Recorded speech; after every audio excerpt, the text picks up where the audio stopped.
다 함께 찬양 드림으로 우리의 예배를 하나님께 올려드리겠습니다.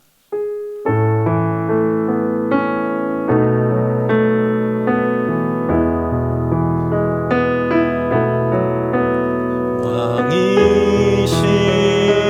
나의 하나님,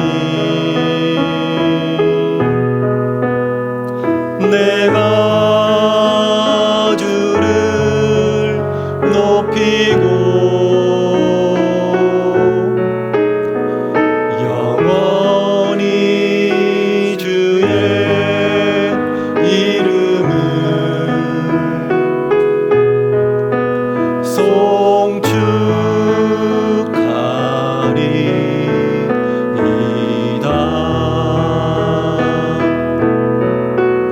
왕이신 나의 하나님, 내가 주를 높이고 영원히 주의 이름을 송축하리이다.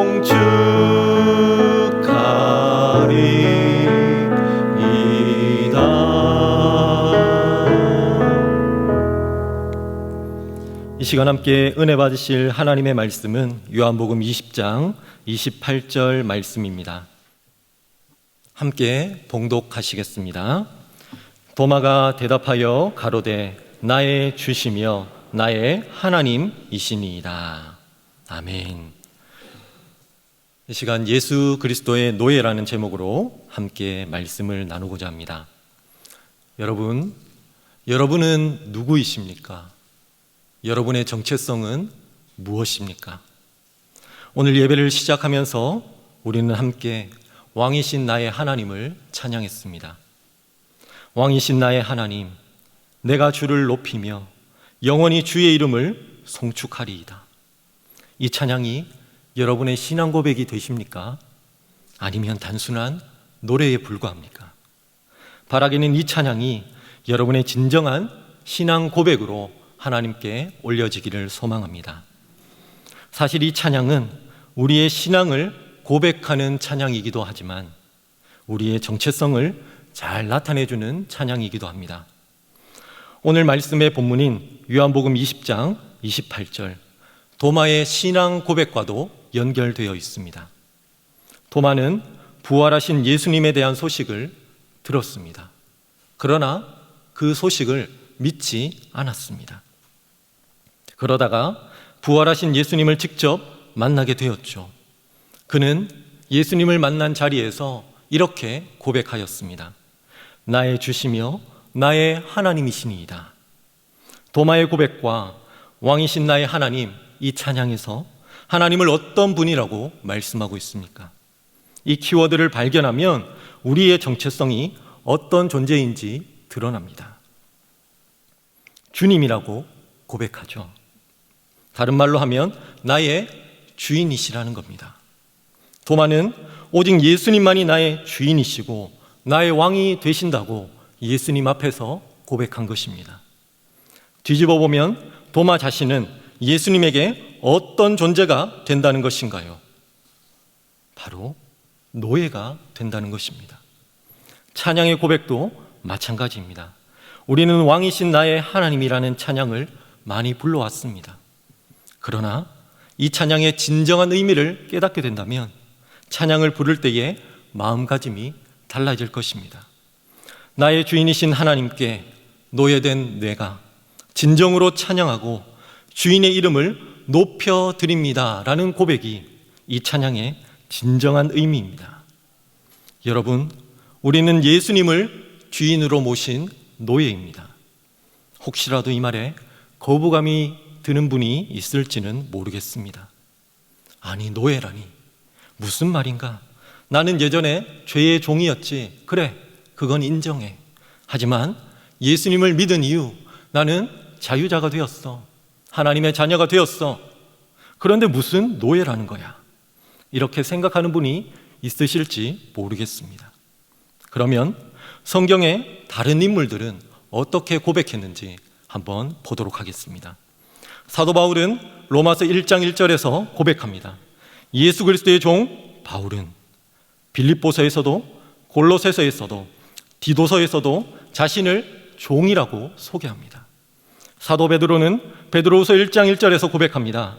예수 그리스도의 종과 사도인 시몬 베드로는, 예수님의 형제였던 야고보는 야고보서 1장 1절에서 고백합니다. 하나님과 주 예수 그리스도의 종 야고보는, 예수님의 또 다른 형제였던 유다도 유다서 1장 1절에서 고백합니다. 예수 그리스도의 종이요 야고보의 형제인 유다는. 이처럼 예수 그리스도를 인격적으로 만난 많은 믿음의 선배들은 예수님을 주인으로, 자신을 종으로 소개하기에 주저함이 없었습니다. 아니, 종이라는 단어는 순화된 번역이기 때문에 그 의미가 제대로 전달되지 않습니다. 노예로 번역되어야 합니다. 예수 그리스도의 노예, 예수 그리스도의 노예, 이것이 그들의 정체성이었습니다. 노예, 종이라는 단어의 원어는 둘로스라는 헬라어입니다. 둘로스라는 단어는 델로라는 단어에서 파생되었는데, 델로는 올가미라는 뜻을 가지고 있습니다. 주인에게 올가미로 묶여있는 존재가 바로 둘로스, 노예입니다. 순화해서 말하면 주인에게 전적으로 소유된 존재라는 것이죠. 이전에 우리는 죄의 종이었습니다. 우리는 다윗의 고백처럼 모태에서부터 죄 중에 출생하였고 죄에 사로잡힌 채로 살아왔습니다. 죄라는 주인의 올가미에 사로잡혀 죄를 행할 수밖에 없는 죄의 노예로 살아온 것이죠. 이런 우리를 우리의 새로운 주인이신 예수 그리스도께서 속량을 통해 구속해 주셨습니다. 속량은 값을 지불하고 사는 것을 의미하는 단어입니다. 여러분 생각해 보십시오. 우리가 죄라는 악한 주인에게 매여서 하루하루 힘겹게 살아가고 있었습니다. 이런 우리를 보신 예수님께서 우리를 불쌍히 여기셨습니다. 어느 날 예수님은 이 사람을 내가 사겠소 라고 말씀하시면서 값을 지불하셨습니다. 그 값은 바로 예수님의 목숨, 보혈이었습니다. 티끌, 먼지보다 못한 존재인 우리의 값을 지불하시기 위해 예수님은 자신의 생명을 내어놓으셨습니다.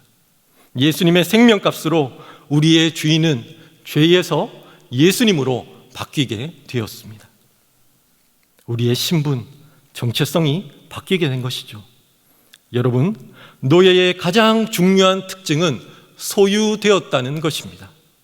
우리는 하나님의 소유, 예수님의 소유인 줄 믿습니다. 여러분, 일반적으로 노예하면 자유가 없이 죽도록 일만 하는 이미지, 악한 주인을 만나면 매맞고 모진 고생을 한다는 생각을 하게 됩니다. 하지만 우리의 주인이신 예수님은 그런 매정한, 가혹한 분이 아니십니다. 예수님은 사랑이십니다. 예수님은 인자하십니다. 예수님은 자비와 긍휼이 풍성하십니다. 우리의 주인이신 예수님의 삶을 생각해 보십시오. 그분은 상한 갈대를 꺾지 아니하고 꺼져가는 등불을 끄지 않는다는 이사야의 예언처럼 가난하고 약하고 소외된 사람들을 무시하지 않으셨습니다. 오히려 그들과 함께 하시면서 복음을 전하셨고 세리와 죄인들의 친구라는 평가를 받으시기에 주저함이 없었습니다. 종교 지도자들의 손가락질도 다 받아내셨죠. 이렇게 인격적인 분이 우리의 주인이십니다. 우리의 주인이신 예수님은 우리를 인격적으로 대우하십니다. 사랑으로 품어주십니다. 인자하게 말씀하십니다. 어렵고 힘든 순간마다 자비와 긍휼을 베풀어 주십니다. 그리고 그분 안에서 우리가 참된 자유를 누리게 하십니다. 이렇게 좋은 주인이신 예수님 앞에 우리가 감당해야 할 의무는 무엇일까요? 주인의 기쁨이 되기 위해 힘써야 합니다. 주인의 이름과 영광을 나타내기 위해 힘써야 합니다. 사도 바울은 자신이 주를 기쁘시게 하는 자가 되기를 힘쓴다고 고백합니다. 그리고 성도들에게도 주께 기쁘시게 할 것이 무엇인가 시험하여 보라고 권면합니다.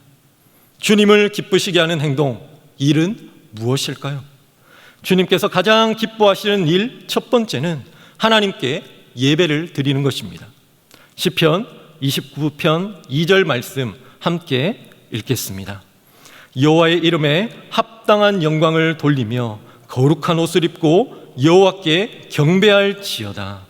우리의 주인이신 하나님께 예배를 드리면서 그분의 이름을 찬송하고 높여드리는 것, 예배를 통해 우리의 주인이신 하나님을 만나며 내가 그분의 소유된 존재임을 확인하고 헌신을 다시 다짐하는 것, 하나님과 영혼으로 교통하며 그분으로 인하여 기뻐하고 우리도 그분으로 인하여 기뻐하는 것, 이렇게 예배드릴 때 주님은 기뻐하십니다.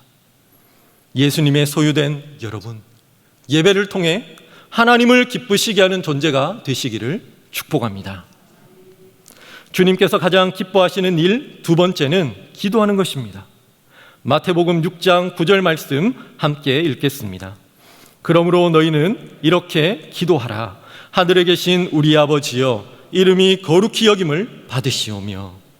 예수님께서는 기도를 가르쳐 주시면서 가장 먼저 우리의 주인이신 하나님의 이름이 거룩히 높여드리는 기도를 하라고 말씀하십니다. 기도는 하나님을 만나는 통로요, 하나님의 능력을 체험하는 통로인 동시에 거룩하신 하나님의 이름을 높여드리는 영적 행위입니다. 기도할 때 주님은 기뻐하십니다. 예수님의 소유된 여러분, 기도를 통해 하나님을 기쁘시게 하는 존재가 되시기를 축복합니다. 주님께서 가장 기뻐하시는 일 세 번째는 주인의 뜻에 합당한 삶을 살아가는 것입니다. 골로새서 1장 10절 말씀 함께 읽겠습니다. 주께 합당하게 행하여 범사에 기쁘시게 하고 모든 선한 일에 열매를 맺게 하시며.